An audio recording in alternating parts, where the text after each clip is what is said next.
Very good morning dear students. आज हम बात करने वाले हैं इमोरल ट्रैफिक एक्ट के लेक्चर 2 की। अगर आप चैनल पर नए हैं तो मेरी आपसे रिक्वेस्ट है कुछ आप सब्सक्राइब कर लें और साथ ही बेल आइकन को प्रेस करें जिससे जो अपकमिंग वीडियो है उनके अपडेट्स आपको मिलते रहें।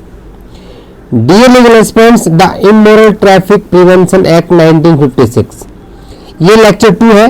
लेक्चर 1 अगर अभी तक आपने नहीं देखा तो उसको जरूर देख लें, क्योंकि वहां पे हमने डेफिनेशन क्लॉज को डील किया था जो एग्जाम पॉइंट ऑफ व्यू से बहुत ज्यादा इंपॉर्टेंट है। और वैसे भी किसी भी वेयर एक्ट को समझने के लिए आपको डेफिनेशन क्लॉज का आना बहुत ज्यादा जरूरी है। एक बार हम थोड़ा सा क्विक रिवीजन कर लेते हैं कि इसको बहुत सारे लोग पीटा भी कहते हैं, पीटा एक्ट 1956, ठीक है, या immoral traffic prevention act ITPA act भी कहा जाता है। इसके अंदर टोटल कितने 25 सेक्शन है, उसके साथ एक स्केड्यूल दिया गया है, ठीक है। दूसरा क्या है यहाँ पे कि इसकी दो डेट इंपॉर्टेंट है, 30 दिसंबर 1956, 30 दिसंबर 1956 is the enactment date. Enforcement date कब से थी तो वो थी 1 मई 1958। कल हमने डील किया था सेक्शन 1 को जो बात करता है शॉर्ट टाइटल एक्सटेंड की, होल इंडिया पे एप्लीकेबल होता है, अंडरस्टूड। और ये कब से फोर्स में आई हमने देख लिया, नाम क्या था ये भी देख लिया। सेक्शन 1 सिर्फ शॉर्ट टाइटल एक्सटेंड का था। सेक्शन 2 में टोटल 12 डेफिनेशंस हमने डील की थी, जहां इंपॉर्टेंस को एक बार बस रिवाइज करेंगे कि कौन सी कहाँ आती है। 2A किसके बारे में बात करता है, ब्रोथल्स।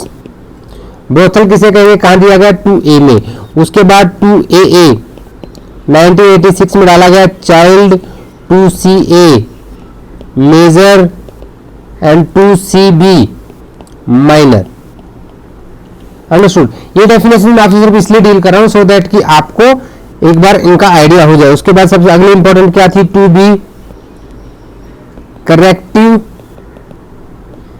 इंस्टीट्यूशन। और इसी के साथ हम पढ़ते हैं 2G जो किसकी बात करता है, प्रोटेक्टिव होम की। 2 के J में I में स्पेशल पुलिस ऑफिसर और J में ट्रैफिकिंग पुलिस ऑफिसर। तो सारी जो डेफिनेशन हमने डील की थी वो सारी की सारी डेफिनेशंस हैं यहाँ पे। अब नेक्स्ट हम डील कर लेते हैं आज ऑफेंसेस एंड देयर पनिशमेंट्स। आज का जो हमारा टॉपिक है वो क्या है कि इस एक्ट में कितने ऑफेंसेस हैं एंड पनिशमेंट देयर ऑफ। और मैं आपको बता दूं कि आज हम कुछ MCQ भी डील करेंगे जिससे आपको ये आइडिया हो जाए कि यहाँ पे किस टाइप के क्वेश्चन आते हैं। बहुत सिंपल MCQ डील करेंगे। इसके बाद यदि एक्ट कंप्लीट हो जाएगा तो हम इसका एक कंप्लीट सेशन भी करेंगे जहां पे हम कंप्लीट इसको डील करेंगे कि भाई कहां पे किस टाइप के क्वेश्चन यहाँ बनते हैं। तो ऑफेंसेस एंड देयर पनिशमेंट्स, अगर आप सेक्शन 3 से लेकर 9 तक डील करेंगे ना तो these sections deal with the punishments and the offences. सबसे पहले ऑफेंस की बात करते हैं। कल वीडियो के बिल्कुल लास्ट में हमने ऑफेंसेस को कैटेगराइज किया था। अब एक बार इसको समझते हैं। देखिए जो सेक्शन 3 है आपका, ये किससे डील करता है, अगर कोई भी बंदा क्या करता है, या तो ही इज कीपिंग ब्रोथल, वो क्या करता है ब्रोथल को चलाता। अब ब्रोथल था क्या, ब्रोथल की डेफिनेशन है, मैंने आपको कहा था कि डेफिनेशंस को डील करना बहुत ज्यादा जरूरी है। ब्रोथल की डेफिनेशन हमें कहां पढ़ी थी, 2A में पढ़ी थी। इसको बार बार रिवाइज करेंगे तो डेफिनेशन क्लोज हमें अपने आप याद हो जाएगा और MCQ यहीं से आते हैं। इसीलिए मैं डेफिनेशन क्लोज पे बहुत ज्यादा एम्फेसाइज करता हूं सो दैट कि आपको ये याद हो जाए। देखिए 2A में ब्रोथल किसे कहा गया है, ये एक इंक्लूसिव डेफिनेशन है, यानी कि it's not a complete exhaustive definition. It includes, क्या क्या इंक्लूड करता है ये, हाउस, रूम, कन्वीनियंस और प्लेस। राइटिंग में मत जाइए, ठीक है, शब्दों को सुनिए। या इसका अब क्या करें, राइटिंग है ऐसी तो अब इंप्रूव होना थोड़ा सा मुश्किल है। चलिए, हाउस, रूम, कन्वीनियंस, प्लेस या इसका कोई भी पोर्शन अगर इसको यूज किया जा रहा है किसके लिए, दो मैंने चीजें आपको बताई थी, सेक्सुअल एक्सप्लॉयटेशन या abuse for the gain of another person, और किसका गेन, म्यूचुअल गेन ऑफ 2 और मोर प्रोस्टिट्यूट्स, तो उस जगह को हम कहेंगे ब्रोथल। अगर इस ब्रोथल को कीपिंग ब्रोथल, थर्ड क्या आ जाता है यहाँ पे, if someone is keeping the brothel तो उस केस में क्या होगा, या क्या करता है, या तो ब्रोथल चलाता है वो बंदा, या किसी को अलाउ करता है। कहां अलाउ करेगा, अपने प्रीमाइसिस पे, अपने प्रीमाइसिस पे, to be used as brothel. वो कहता है कि मेरा ये घर है, इसको ले लो, आप यहां आराम से अपना ब्रोथल रन करो। तो उस केस में उसको पनिशमेंट मिलेगी सेक्शन 3 में। अब इस सेक्शन 3 का हम थोड़ा सा पोस्टमार्टम करेंगे, जिससे आपको चीजें अच्छे से क्लियर होंगी। सेक्शन 3, ठीक है, ये अपने नोट्स में आप सब्जेक्ट लिख लीजिएगा इसका, पनिशमेंट फॉर कीपिंग ब्रोथल और allowing the person to be used as brothel. अब देखो इसको अगर सब सेक्शन 1 पे जाओगे तो आप क्या कहता है, सबसे पहले सब सेक्शन 1 डील करेंगे हम। वहां वर्ड लिखा गया है एनी पर्सन। मैं एक बार आपको चार्ट से समझा दूं और फिर हम पढ़ेंगे bare act. Any person keeps brothel, keeps brothel. एक चीज और आपसे डील करना चाहता हूं कि देखिए बहुत सारे स्टूडेंट्स को लगता है कि थोड़ा सा फास्ट कराइए, छोटा सा एक्ट है, ज्यादा समय नहीं देना है। देखिए जितनी स्लो स्टडी आप लॉ में करेंगे उतना फास्ट आपको याद होगा, और जितना फास्ट चलेंगे उतना फास्ट आप भूल जाएंगे। मैं चाहता हूं कि इस वीडियो के बाद जस्ट एक रिवीजन और बात खत्म, फिर आपको दोबारा टाइम ना देना पड़े। अगर आप एमपी एडीपीओ का एग्जाम देने जा रहे हैं, मुश्किल से 1.5 महीना बचा आपके पास, आपको 28 एक्ट्स डील करने हैं, और साथ में जीएस का भी काफी बड़ा लंबा चौड़ा पोर्शन है आपके पास। यूपी जुडिशरी आने वाला, आपको उसकी भी स्टडी साथ साथ करनी है। तो आपके पास इतना समय नहीं है, तो आप एक स्लो स्टडी कीजिए। देखिए समय को अपने हिसाब से मत दौड़ाइए, आप स्लो स्टडी करेंगे तो आपको चीज ज्यादा अच्छे से समझ में आएंगी। बाकी आपकी चॉइस है, आपको अगर फास्ट देखना है तो इसकी स्पीड यूट्यूब में बहुत अच्छा फीचर है कि आप उसको 1.5 और 2x जैसा भी आपको सही लगे उस पर करके देख सकते हैं। Whoever keeps the brothel, या क्या करता है, वो असिस्ट करता है या मैनेज करता है ब्रोथल को, तो उस केस में क्या होगा, हम उसको पनिशमेंट दे देंगे। अब पनिशमेंट देखिए यहाँ बड़ी कमाल की मिलती है। कैसे मिलती है कि भैया अगर आप को हम फर्स्ट कन्विक्शन दें तो क्या होगा, और यहीं पे अगर आपने ऑफेंस दोबारा कर दिया तो उस केस में क्या होगा, फिर तो आपका मुंह काला करना पड़ेगा, आपका इन द सेंस एक्यूज्ड का। आपने दिल पे नहीं लेना लॉ में पढ़ते हुए ऐसी चीजों को, ठीक है, लॉ में ऐसी चीजों को दिल पे नहीं लेना है। अगर कोई फर्स्ट टाइम रॉन्ग करता है तो क्या करेंगे, उसको पनिशमेंट कितनी मिलेगी, फर्स्ट टाइम मिलेगी उसको मिनिमम 1 ईयर, भाई 1 साल तो उसको कम से कम देनी ही देनी है, और मैक्सिमम कितना दे सकते हैं, 3 साल तक। प्लस में ये फाइन जो है इसके साथ प्लस में है, और या उसको फाइन कितना मिल जाएगा, 2000 रुपीज उस पर फाइन लग जाएगा। और ये जो सजा है कैसी होगी, ये रिग्रेस इम्प्रिजनमेंट होगी। अब बात करते हैं सेकंड टाइम की, कि सेकंड टाइम भी बंदे ने ऑफेंस कर दिया या सब्सिक्वेंट कर दिया, तो उस केस में जो है मिनिमम सजा कितनी मिलेगी, 2 साल की, और मैक्सिमम कहां तक जा सकती है ये, 5 इयर्स, 2 से 5 साल तक की। और यहां भी प्लस में रहेगा ये फाइन कितना हो जाएगा, 2000 rupees, and this is also rigorous imprisonment.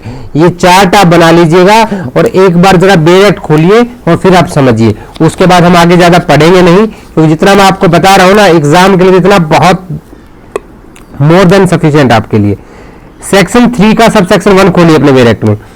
Any person who keeps or manage or acts or assist in keeping or management of a brothel shall be punishable, shall be mandatory है, on first conviction with rigorous imprisonment for a term of not less than 1 year and not more than 3 years, and also with fine which may extend 2000 rupees, and in the event of second or subsequent conviction with rigorous imprisonment for a term not less than 2 years and not more than 5 years, and also with fine which may extend to 2000 rupees। अब बताइए जो हमने chart में लिखा है और जो हमने बोला है बेयर एक्ट में, उसमें कोई डिफरेंस है? देखिए रिवीजन सोचिए आप, इससे आपका कितना स्ट्रॉन्ग हो जाएगा। सो ये चार्ट बना लीजिएगा, ये चार्ट आपके लिए काफी इंपॉर्टेंट हो जाता है। अब हम डील करते हैं नेक्स्ट सब सेक्शन को, और मुझे बताइएगा अगर आपको इसे चार्ट से चीजें अच्छे समझ में आती है तो ठीक है, अदरवाइज अगर आपको लगता है कि हमें डायरेक्ट से ही पढ़ना चाहिए तो हम वो भी कर लेंगे, कोई इशू वाली बात नहीं है, but it must be helpful for your exam purpose. अब आते हैं हम नेक्स्ट पे अपने 3 के सब सेक्शन 2 पे। 3 का सब सेक्शन 2 देखिए क्या कहता है कि एनी पर्सन हु इज, कोई भी ऐसा व्यक्ति जो क्या है, either he is a tenant, lessee, ऑक्युपायर,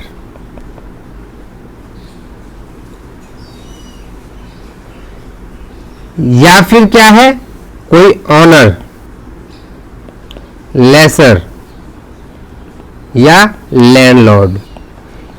अब देखिए यहां पे एक तरह से ये एजेंट है और ये प्रिंसिपल है, ऐसा ही कुछ है। अभी यहां पे क्या डिफरेंस है कि अगर कोई भी टेनेंट, लेजी या ऑक्युपायर यूज और allow other to use as brothel, ये क्या करते हैं, आइदर दे यूज देमसेल्फ और allow other to use as brothel. ये इनका एक्ट है। इनको चार्ट को ना आप अपनी बुक में थोड़ा सा अच्छे से बनाइएगा, इससे चीजें आपको और अच्छे से क्लियर होंगी। इन केस कोई ऑनर है, लेसर है, लैंडलॉर्ड है, वो क्या करता है, ही लेट्स, वो उसको क्या करता है, किराए पे देता है। ही लेट्स द सेम, उसका कोई भी पार्ट या पूरी बिल्डिंग, किसके लिए, कि that should be to be used as brothel. या फिर देखिए इसके 2 एक्ट है, या वो विलफुली पार्टी है उस काम में, भाई अपना भी हिस्सा डाल लो, अपन भी हिस्सेदार बनेगा।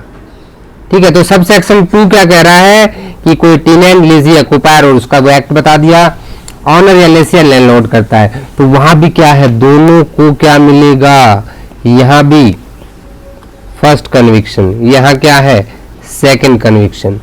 फर्स्ट में क्या है कि जो मैक्सिमम सजा है वो 2 साल की है, और फाइन यहां मिनिमम नहीं है, फाइन आपका 2000 रुपीज रहेगा। यहां पे जो मैक्सिमम पनिशमेंट है 5 साल की है सेकंड कन्विक्शन में, और प्लस में फाइन रहेगा।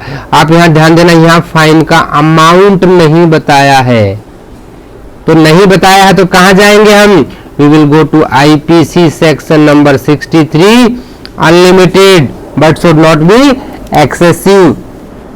अनलिमिटेड हो सकता है, एक्सेसिव नहीं होगा, अंडरस्टूड।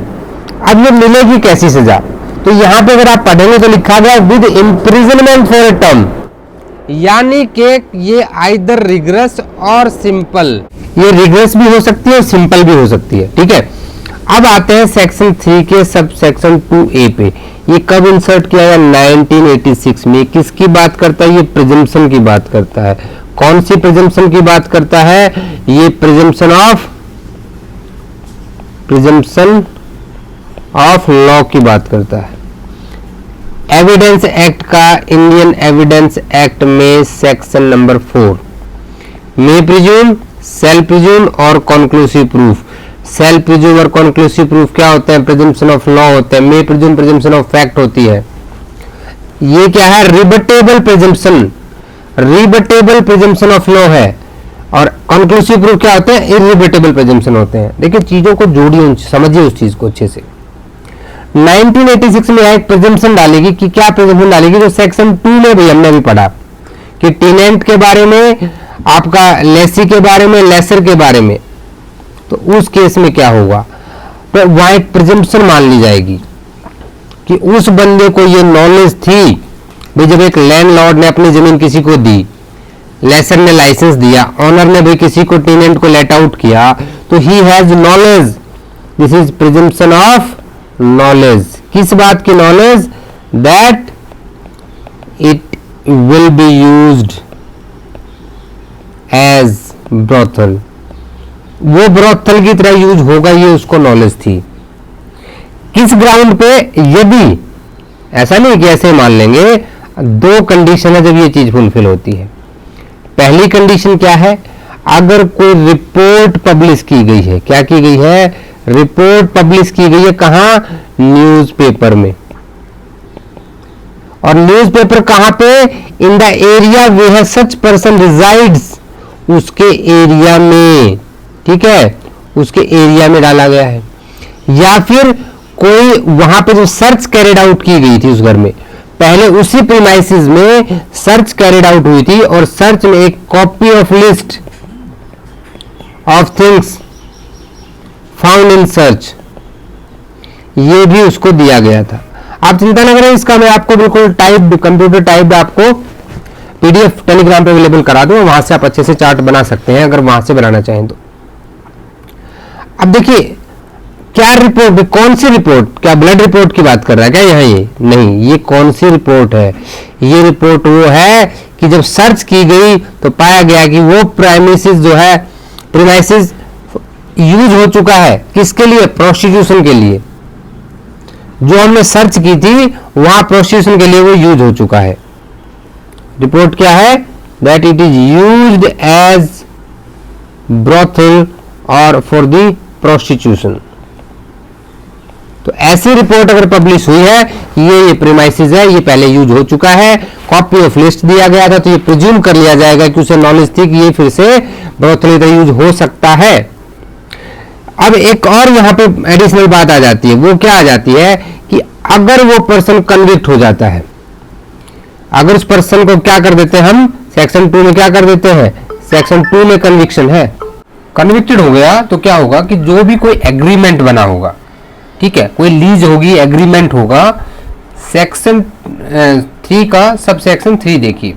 अब वो कहता है कि अगर कोई भी लीज है, कोई एग्रीमेंट है जो उस पर्टिकुलर प्रीमाइसिस को लेकर बनाया गया है, तो ऐसा कोई भी लीज या agreement of that premises at the time of commission of offence जो भी होगा वो क्या हो जाएगा, दैट बिकम्स क्या, वॉइड एंड इनऑपरेटिव, वाइड और इनऑपरेटिव हो जाएगा।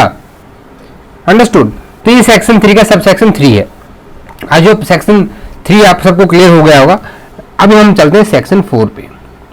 सेक्शन 4 क्या कहता है, punishment for living on earning of prostitution. अगर कोई वैश्यावृत्ति की कमाई के ऊपर अपना लाइफ की जी रहा है, जीवन निर्वाह कर रहा है, तो उस केस में उसको क्या पनिशमेंट मिलेगी। बट इसकी कंडीशन है कि he must be major. Major हमारा कहां डिफाइन था, 2 के CA में, ठीक है। अब यहां पे मेजर किसको बताएगा, जो 18 साल से ऊपर का है। तो सेक्शन 4 जो है वो सिर्फ इतनी सी बात कह रहा है कि अगर कोई भी ऐसा बंदा जो कि 18 ईयर से ऊपर है और वो क्या करता है, वॉलेंटरली क्या कर रहा है, किसी प्रोस्टिट्यूशन के उस पे पैसे पे अपनी जिंदगी चला रहा है, तो उस केस में उसको जो पनिशमेंट मिलेगी, आपको सेक्शन 4 में पनिशमेंट याद करनी है। तो कितनी मिलेगी पनिशमेंट यहाँ पे, 2 इयर्स, 2 साल तक की मैक्सिमम, इसको आप मैक्सिमम लिख लीजिएगा, मैक्सिमम 2 इयर्स की पनिशमेंट उसको मिल सकती है। और इसके अलावा क्या हो सकता है, और फाइन, फाइन प्लस में नहीं है, इट इज और, ठीक है। अब फाइन कितना हो सकता है, fine which extend to 1000 rupees, fine कितना है, 1000 रुपए तक का उसको फाइन हो सकता है। अब यहीं पे ये तो कब है, जब वो किसी एक अडल्ट मेंबर, अडल्ट विक्टिम की प्रोस्टिट्यूशन के दम पे जी रहा है। अब दूसरा क्या है, अगर उस प्रोस्टिट्यूशन में क्या हो रहा है कि कोई चाइल्ड की डेफिनेशन हमने कहा पढ़ी 2AA में, मैं आपको जानबूझ के याद करा रहा हूं सो दैट कि आपके एग्जाम में आपकी हेल्प करेंगे। और माइनर कौन होता है, जो दिया गया 3 के CB में, 16 साल से ऊपर और 18 से नीचे, उसको हम कहेंगे माइनर। और जो 16 साल से नीचे, 16 ईयर से नीचे है, वो किसमें काउंट होगा, चाइल्ड में। अगर ये इंक्लूड है तो ये पनिशमेंट क्या सेम रहेगी, नहीं, फिर भैया पनिशमेंट चेंज हो जाएगी। कितनी पनिशमेंट हो जाएगी, एक तो बच्चे से आप इतना गलत काम करा रहे हो तो ऑब्वियसली पनिशमेंट ज्यादा होगी, तो यहाँ मिनिमम का क्लोज आ जाता है, यानी कि मिनिमम उसको देना 7 साल का। यहां सिर्फ मैक्सिमम था, अब यहाँ पे मिनिमम भी दे दिया, 7 इयर्स मिनिमम। और इसको हम कहां तक बढ़ा सकते हैं, मैक्सिमम 10 इयर्स। तो मिनिमम और मैक्सिमम दोनों की चीजें यहां पे दे दी गई है। और यहां फाइन की बात ही नहीं की गई है। यहाँ पे आप सिर्फ फाइन दे के छूट सकते हो। अगर आप यहाँ ध्यान से देखेंगे तो और है, और फाइन, लेकिन यहाँ पे फाइन की बात नहीं की गई है। अगर आप बेयर एक्ट में सेक्शन 4 के सब सेक्शन 1 को पढ़ेंगे तो आपको सेम चीज सुनने को मिलेगी। ठीक है, देखिए वहां पे भी पढ़ सकते हैं आप चीजें। अब इसके बाद जो है नेक्स्ट जो सेक्शन बात सब सेक्शन बात करता है इसी का पार्ट 2, वो एक प्रिजम्पशन की बात कह रहा है। अगर आप सेक्शन 4 के सब सेक्शन 2 को पढ़ेंगे तो यहाँ प्रिजम्पशन की बात है। और कौन सी प्रिजम्पशन है? सेल्फ प्रिज्यूम है। सेल्फ प्रिज्यूम क्या है? रिबेटेबल प्रिजम्पशन, प्रिजम्पशन ऑफ लॉ है। तो in that case what will happen, देखिए कोई भी बंदा जो 18 साल से ऊपर है तो हम ये प्रिज्यूम करेंगे कि वो अर्निंग ऑफ प्रोस्टिट्यूशन पे ऊपर जी रहा है, क्योंकि he is major as per 2CA। ये बार बार 2CA 2CB डेफिनेशन हमें बिल्कुल रट लेनी है, एक तरह से रटना नहीं है, टाइफिकेशन नहीं है, बट जब माइंड बार बार चीजों को सुनेगा तो अच्छे से याद हो जाएंगी। अब देखिए इसको थोड़ा सा कॉन्सेप्ट को ना ध्यान से समझिएगा, हम इसको थोड़ा सा और अच्छे से चार्ट बनाते हैं। सेक्शन 4 सब सेक्शन 2, इसका चार्ट बनाइएगा थोड़ा सा अच्छे से। ठीक है, अब क्वेश्चन क्या आता है यहाँ पे, एक प्रिजम्पशन आती है। कैसी प्रिजम्पशन है भाई? Self presume. कोर्ट ऐसा मानेगा जब तक कि उसे कोई रिबट नहीं कर देता है, कॉन्ट्ररी प्रूव नहीं कर देता है। क्या मानेगा? For living on earning of prostitution, लिख लीजिएगा पूरा। ठीक है, अब यहां पे देखिए क्या क्या कंडीशन बनती है आपकी, इसको थोड़ा सा हम डिवाइड करते हैं। पहली चीज तो क्या है, हम मान लेंगे कि जो लिविंग विद, ठीक है, या फिर हैबिचुअली, या तो वो बंदा साथ में रह रहा है, या वो हैबिचुअली, या तो भाई परमानेंट साथ में रह रहा है, ठीक है, या वो in the company of prostitution. ठीक है, अब वो क्या है? प्रोस्टिट्यूट्स के साथ में उनकी कंपनी में रहता है, या उसके साथ ही रहता है, या इसके अलावा क्या? कोठे वाली बाई देखी आपने सबके ऊपर, जो मूवीज में पुराने में आपने देखा हुआ इस टाइप की चीजें, तो या उसके ऊपर वो क्या करता है? ये एक्सरसाइज, क्या क्या एक्सरसाइज करता है वो, उसके ऊपर ध्यान से पढ़िए यहाँ पे क्या लिखा गया है। ये 2 का सब क्लोज बी है, 4 सब सेक्शन 2 क्लोज बी। अगर वो उस पर एक्सरसाइज क्या क्या करता है? कंट्रोल, उसको क्या करता है? कंट्रोल करता है, उसको डायरेक्शन देता है, या उसको इन्फ्लुएंस करता है।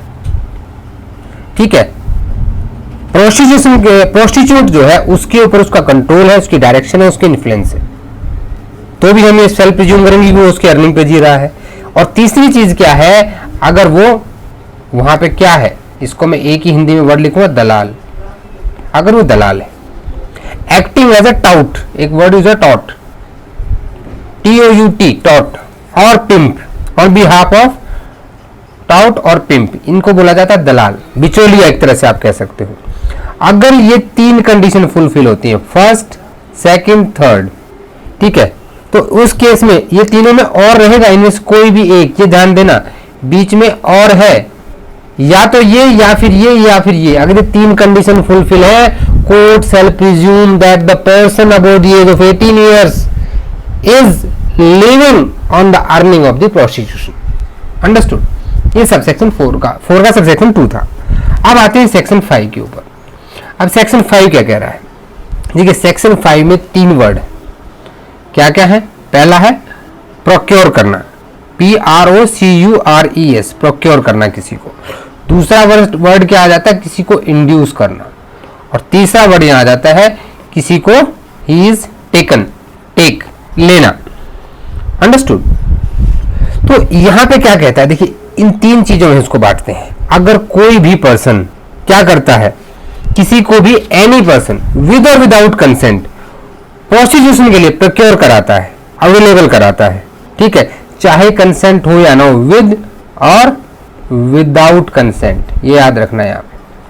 विद और विदाउट कंसेंट किसको? एनी पर्सन क्या कराता है? किसी को प्रोस्टिट्यूट के पर्पज के लिए। तो in that case what we will consider कि भाई वो इस सेक्शन में फॉल करेगा, उसको हम पनिश कर सकते हैं। कोई किसी को इंड्यूस करता है, किसी के ऊपर ऐसा प्रभाव डालता है, क्या इंड्यूस करता है? किसी पर्सन को कि वो एक जगह से दूसरी जगह पे, उसकी इंड्यूसमेंट में वो from one place to another place to another, किस चीज के लिए जाए? पर्पज क्या? वहां भी प्रोस्टिट्यूशन के पर्पज के लिए।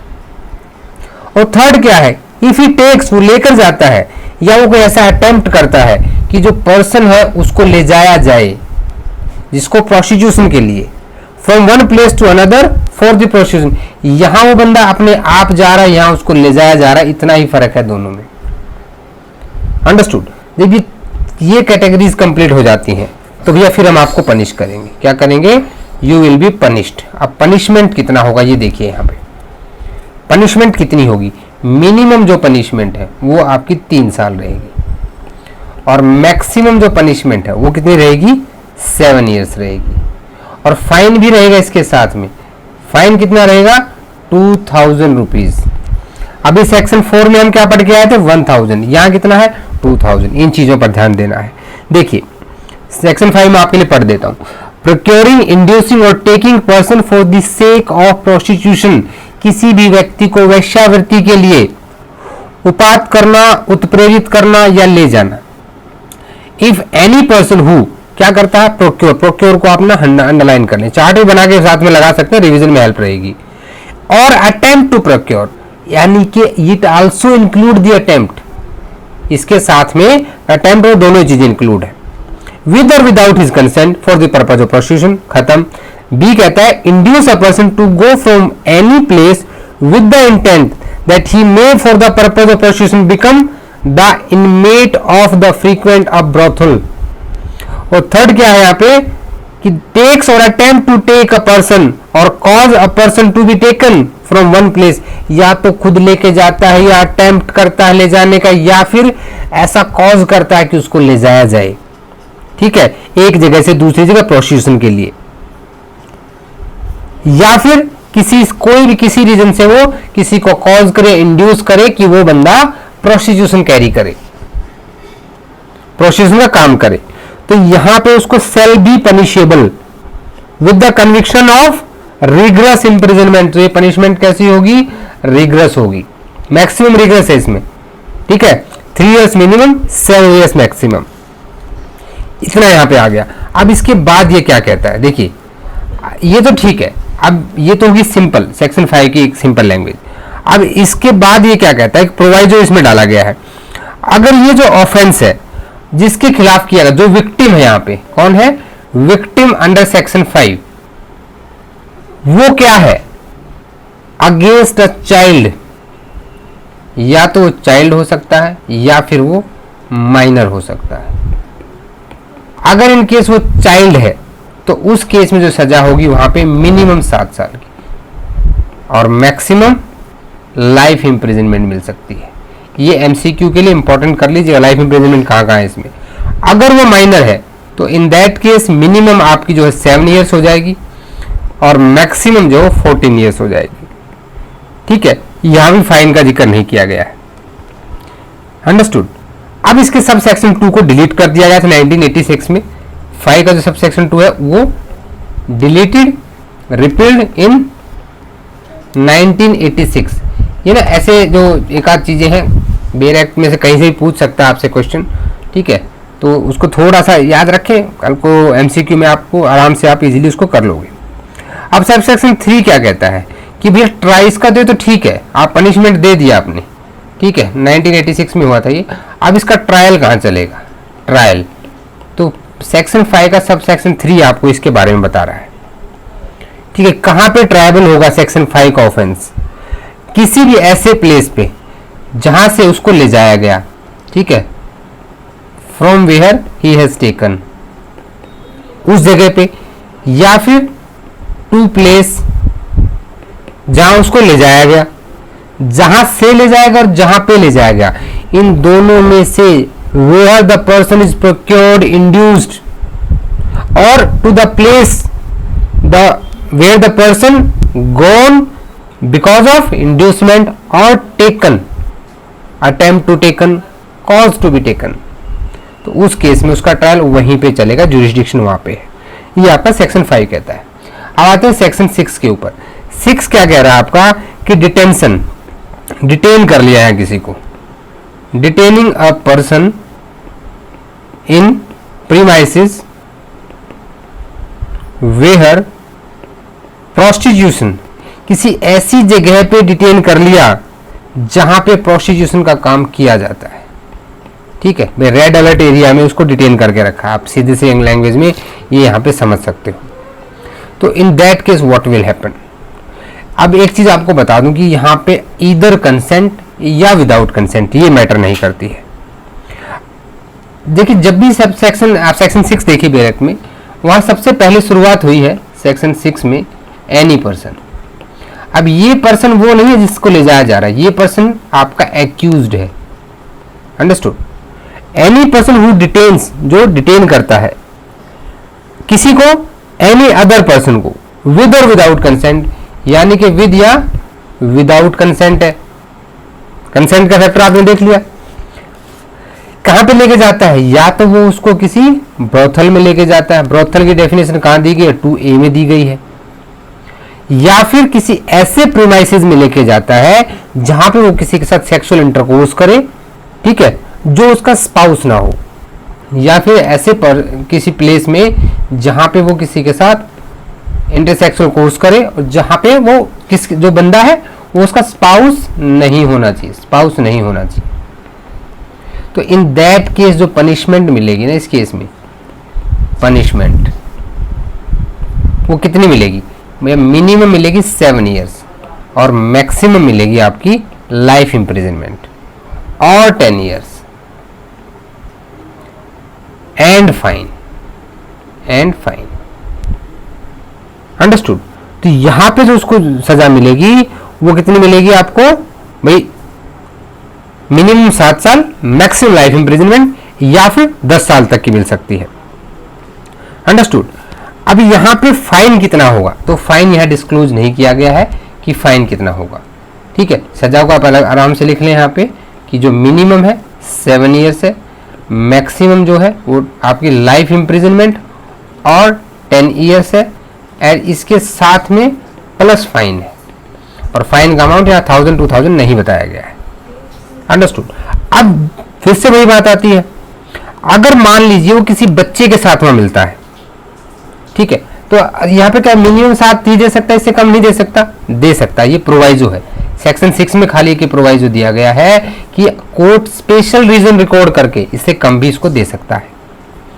अगर मान लेते हैं अभी सेक्शन 6 में सब सेक्शन 2 में कि कोई चाइल्ड उसके पास मिलता है ब्रॉथल में, तो यहाँ पे कोर्ट सेल्फ प्रिज्यूम करेगा। फिर से क्या आ गया आपका, सेल्फ प्रिज्यूम। क्या सेल्फ प्रिज्यूम करेगा कोर्ट यहाँ पे, कि उस बच्चे को वहां पे किसके लिए रखा गया है, for the purpose of prostitution, unless it is contrary proved. मैं उसको आप डिस्प्रूव कर दो कि नहीं साहब ऐसा नहीं था। अब मान लीजिए पर्सन बच्चा मिल गया, तो उस केस में क्या होगा, उस केस में सेक्शन 2A यहां पे आता है।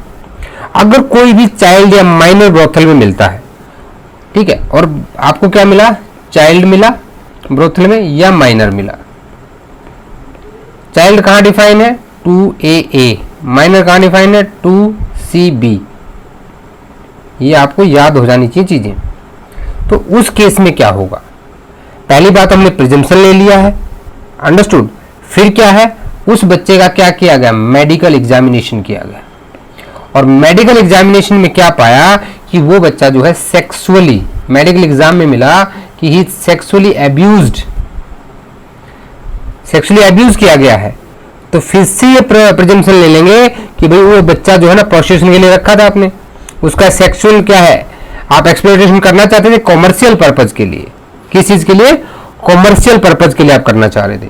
ये ध्यान देना, सेक्शन 2A हो जाता है ये 6 का सब सेक्शन 2A। अभी सब सेक्शन 3 क्या कह रहा है फिर। अब मान लीजिए पर्सन को आपने मान लिया कि ठीक है, उसने भाई किसी बंदे को वहां पे रखा, अब वो चाइल्ड या माइनर था, तो हमें ऐसा मान लिया। अब वो चाइल्ड या माइनर ना होके क्या है,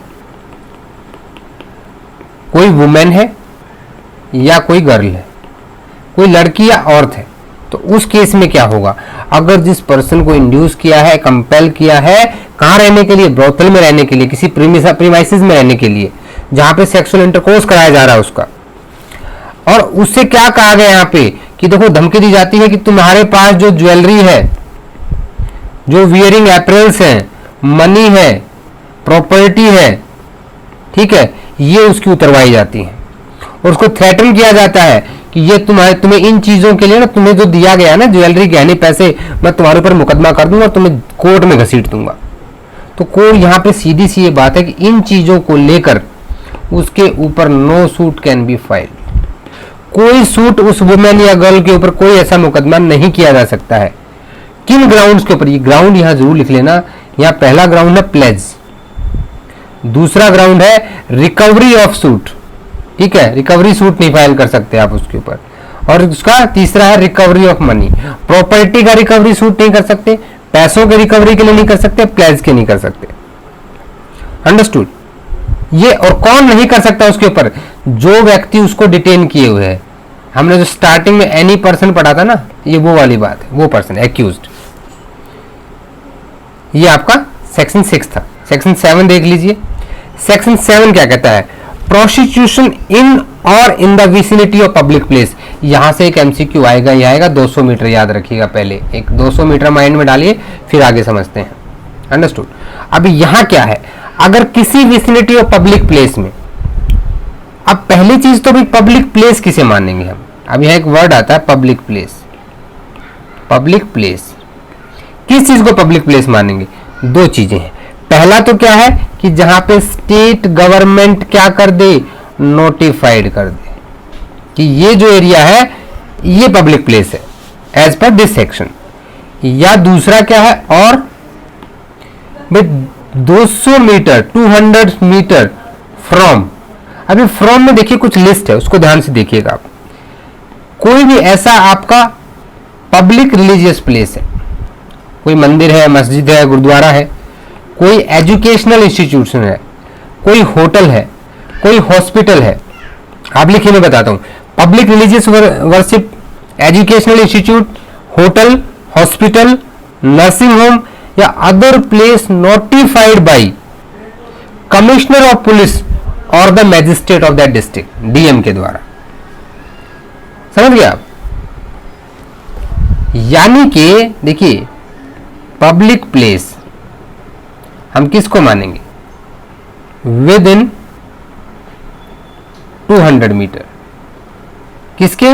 जो मैंने आपको लिस्ट, ऐसे लिस्ट बनाई है, और स्टेट गवर्नमेंट नोटिफाई कर दे, और इसी में लास्ट में ऐड कर लीजिएगा, वहां पे कमिश्नर ऑफ पुलिस या फिर डीएम अनाउंस कर दे। तो उस केस में जो पनिशमेंट मिलेगी, वो कितनी मिलेगी आपको? मैक्सिमम मिलेगी आपको 3 मंथ्स के लिए। कितनी है? Maximum 3 months. आपके ऊपर बाकी चार्जेस तो लगेंगे प्रोसिक्यूशन के, लेकिन अगर 200 मीटर के अंदर आता है, ऐसे किसी एरिया में आता है, तो वहां पे 3 मंथ से अलग से हो जाएगा। अंडरस्टूड? ये सेक्शन 7 है। अब सेक्शन 7 एक चीज और कहता है, यहाँ पे 1986 में सब सेक्शन ए इसमें जोड़ा गया। अब ये क्या कहता है? अगर कोई भी पर्सन जो क्या है, इफ एनी पर्सन, जो वहां पे क्या है, कोई कीपर है, टेनेंट है, लीजी है, ऑक्युपायर है, ऑनर है, लेसर है, लैंडलॉर्ड है।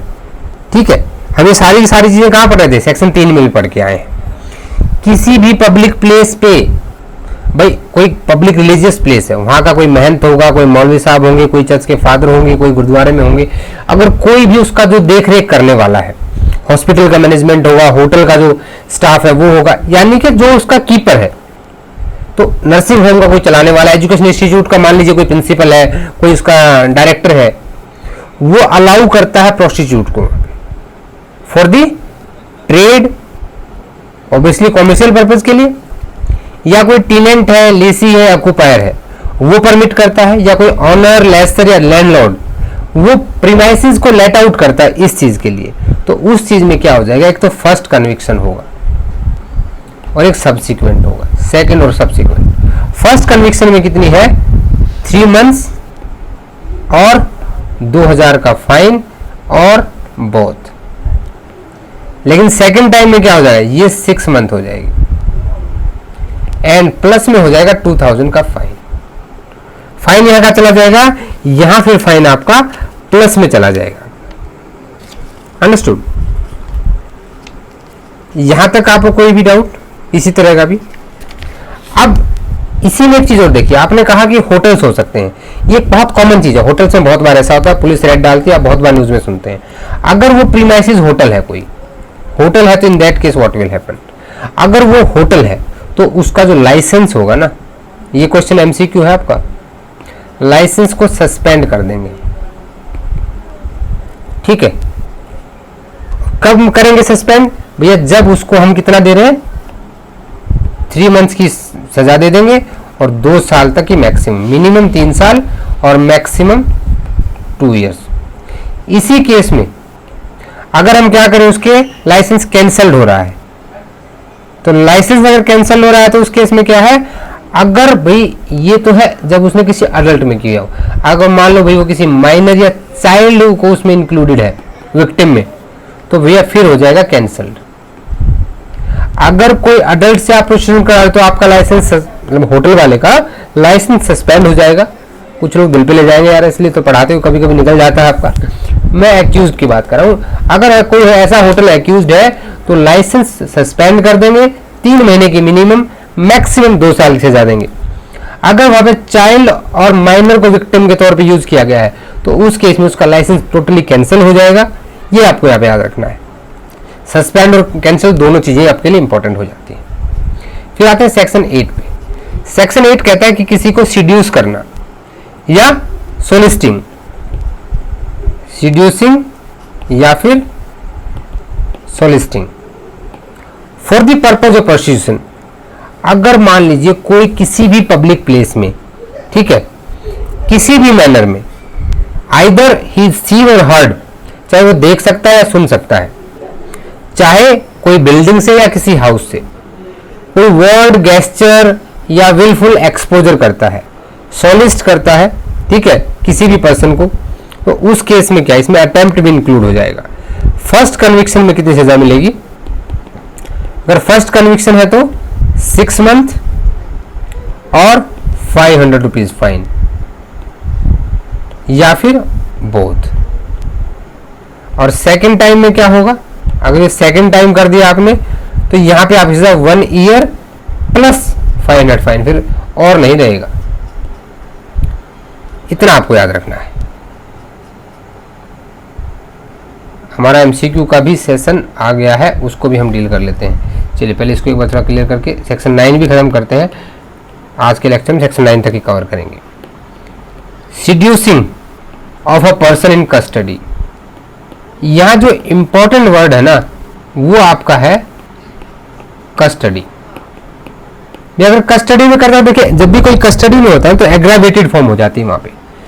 अगर कोई किसी को कस्टडी में रख रहा है, किसी के चार्ज में कोई बंदा है, पर्सन इन अथॉरिटी, जैसे कन्फेशन टू पुलिस ऑफिसर हमने देखा था ना, कि जिसका अथॉरिटी कंट्रोल होगा उसको वहां पे माना जाएगा कि वो पुलिस कस्टडी में है।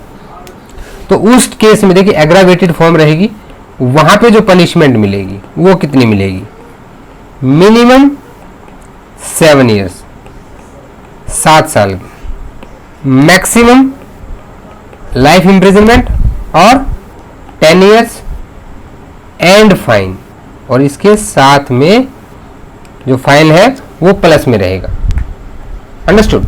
अब बहुत जल्दी जल्दी हम इसके थोड़े से एमसीक्यू कवर करेंगे।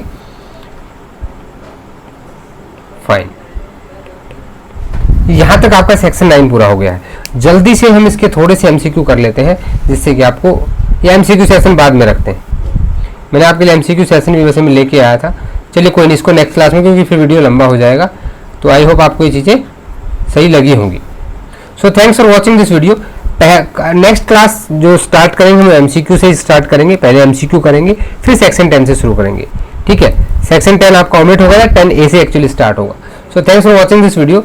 अगर आपको वीडियो सही में अच्छा लगा है तो मेरी आपसे रिक्वेस्ट है कि आप इसे लाइक कर दें, शेयर कर दें, और साथ ही साथ मुझे कमेंट करके जरूर बताएं कि आपको वीडियो कैसा लगा। अगर आपके कोई भी डाउट्स हैं तो आप मुझे मेल कर सकते हैं।